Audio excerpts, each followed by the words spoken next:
Buenas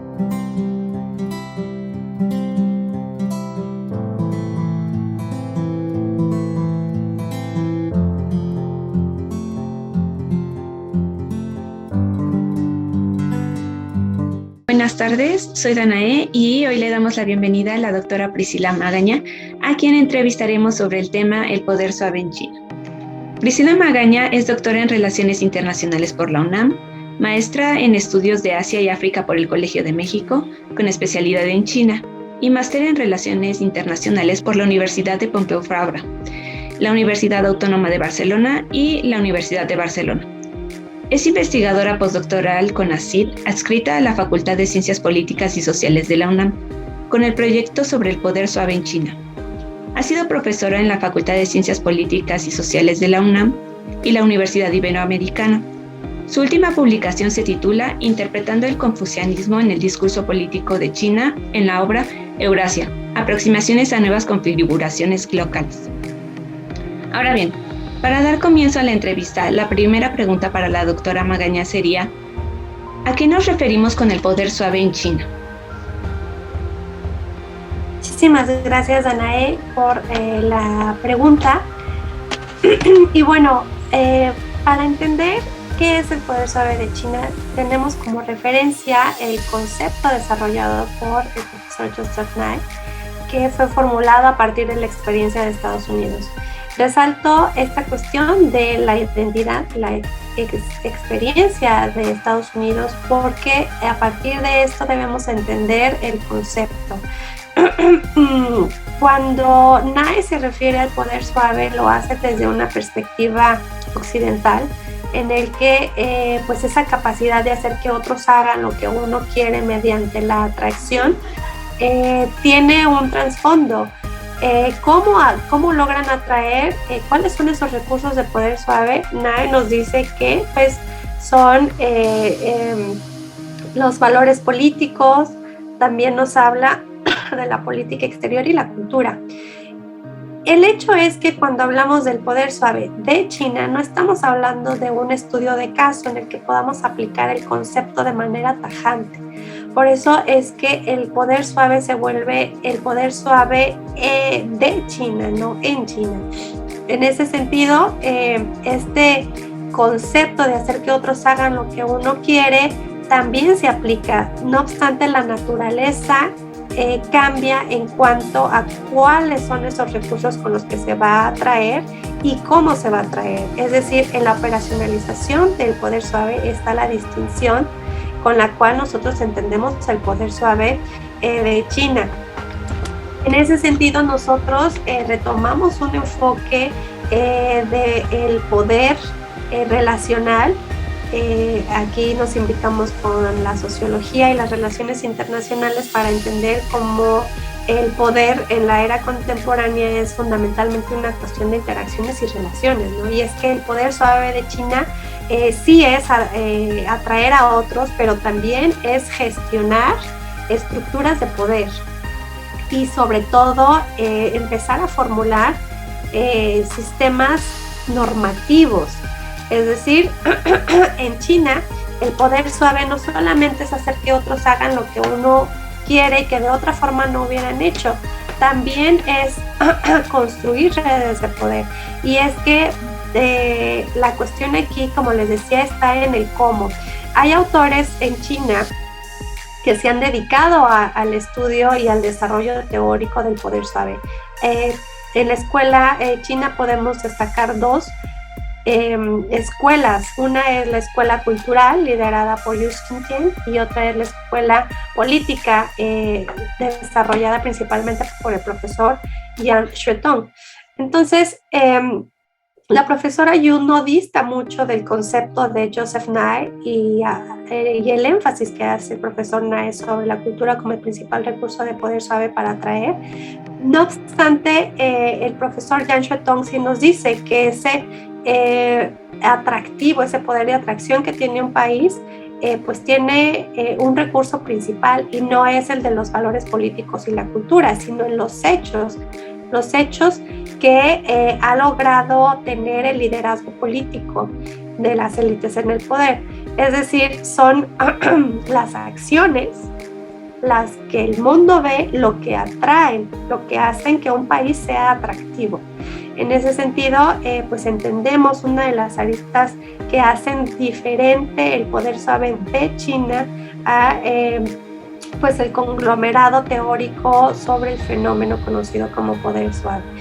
No quiero terminar sin hacer una acotación. Cuando nosotros estudiamos el poder suave de China, debemos entenderlo como un fenómeno de estudio.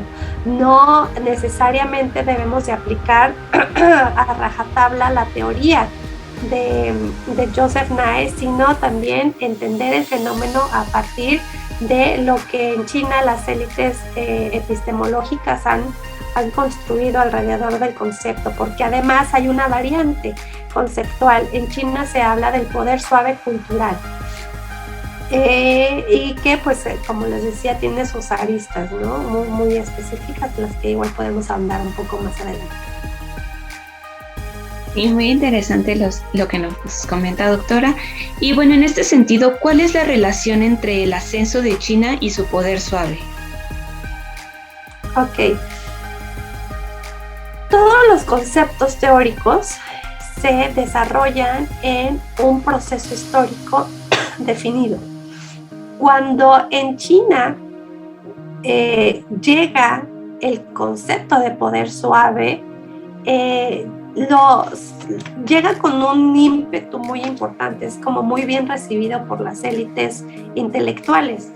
Y es que estamos hablando de la Guerra Fría, en la década de los 90, cuando pues Joseph Nye escribe su obra en la que por primera vez se habla del poder suave, ¿no? Wang Hunin es el intelectual que traduce al chino esta obra del profesor Nye y logra integrarlo al cúmulo teórico de la ciencia política china en aquel entonces. En ese sentido, tomo nota de la coyuntura, ¿no? Porque estábamos en los 90, estábamos en un periodo en el que pues el Partido Comunista Chino ya veía resultados de aquel proceso de reforma y apertura. La consolidación del crecimiento económico ya era estable y ascendente. En ese sentido, había que darle una respuesta teórica a lo que estaba sucediendo en la práctica. Esa respuesta teórica pues vino de la comunidad académica en China y después con el tiempo fue reforzada con los miembros del Partido Comunista. Pero a lo que voy es que la relación entre el ascenso de China y su poder suave está en que el poder suave fungió y sigue fungiendo como un instrumento para consolidar mayor poder internacional y mayor poder en esta concepción de poder intangible, ¿no? Uno de los objetivos que tiene China en su política de ascenso es evitar que haya conflictividades bélicas o inmateriales que impidan el continuo desarrollo económico del país. Y en ese sentido, una de las grandes estrategias de política exterior pues, fue el poder suave. Por eso es que desde que Wang Hunin introdujo el concepto en el 93 hasta 2004, cuando ya se institucionaliza el poder suave en la agenda del Partido Comunista, pues bueno, pasaron 10 años, pero el hecho es que se retoma cuando ya la pujante economía china pues tenía un escaño en donde ese ascenso ya era innegable, ¿no? Innegable también el hecho de que China respondiera a la comunidad internacional con una estrategia que asegurara que sí el crecimiento, la acumulación de poder material pues fuese benéfico, ¿no? También el poder suave es una respuesta del Partido Comunista a la teoría de la amenaza china, ¿no? Esta teoría de la amenaza china que en una frase simboliza pues todos los sentimientos y las percepciones antichinas que en la geopolítica y en la geoestrategia de los países occidentales se vino gestando desde siglos atrás. En ese sentido, se refuerza el argumento de que pues, el poder suave fue un instrumento teórico y de política exterior, digamos, para consolidar o ayudar en el proceso de ascenso de la que hoy es nuestra segunda potencia económica global. Bueno, finalmente la última pregunta sería, ¿qué repercusiones tiene para México que China despliegue su poder suave?